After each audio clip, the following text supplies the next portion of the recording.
All right, Nick. The Kansas City Chiefs, who suffered a brutal AFC Championship loss to the Cincinnati Bengals, have had interesting talk about them the last few weeks. And this is what I think will possibly make Kansas City a good team this coming year.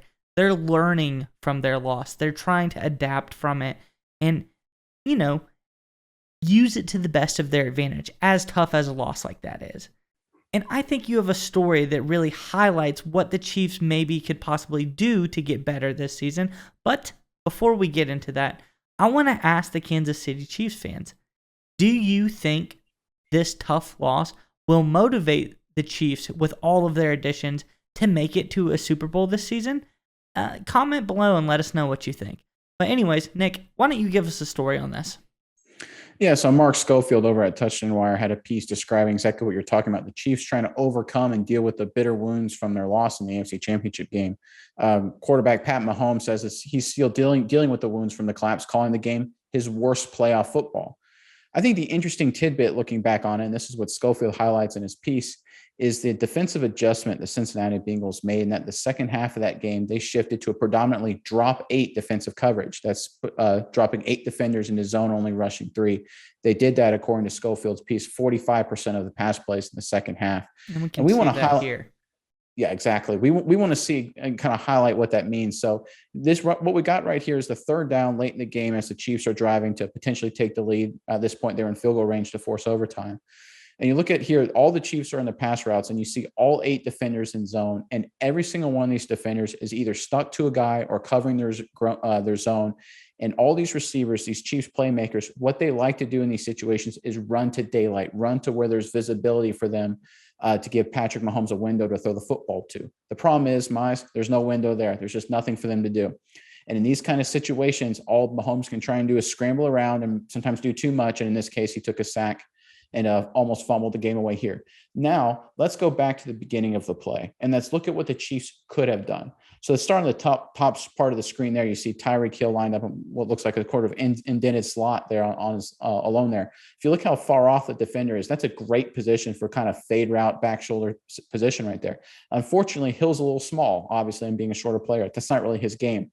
Let's go to the bottom part of the screen here. Here's the weakness of drop 8. You have to play off the receivers.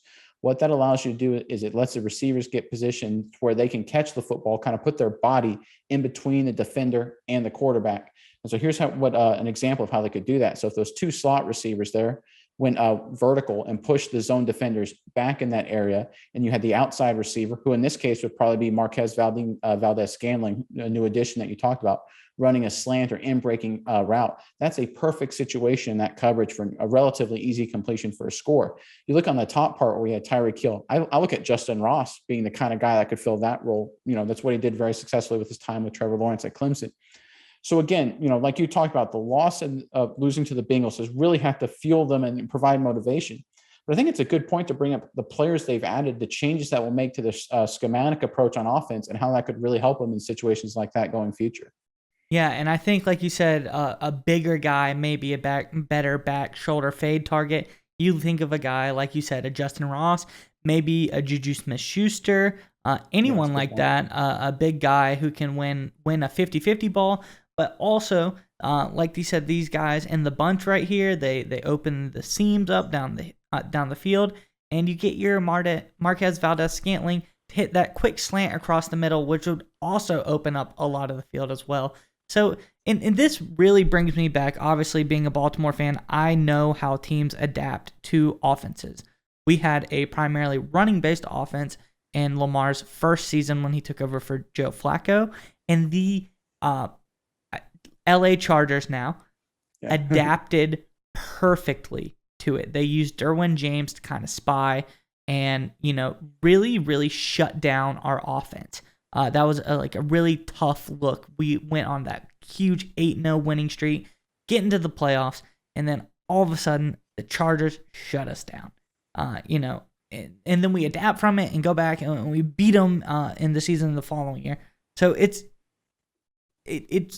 good that they got shut down by this, so they can learn, as we say, and they can adapt to it.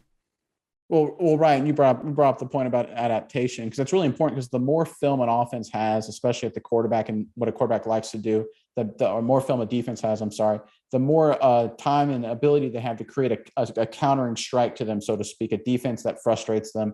And this whole drop 8 look, dropping multiple people in the coverage, has really frustrated Mahomes really all last season. It was probably his worst season as a starter. So again, bringing in players and learning how to use them in those kind of situations will be huge for the Chiefs offense and Mahomes in 2022. All right, Nick, it's time to get your internet privacy back today on every device you own in any country you want. Don't let anyone but you control your internet.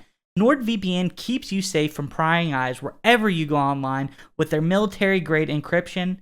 Is your favorite Netflix or streaming content blocked in the US? You can simply connect to one of the many countries available with NordVPN and get the access you need. That's right, Maya. So right now, get our exclusive NordVPN deal here at nordvpn.com/SMI. It's risk-free now with NordVPN's 30-day money-back guarantee. Again, get that exclusive deal, nordvpn.com/SMI.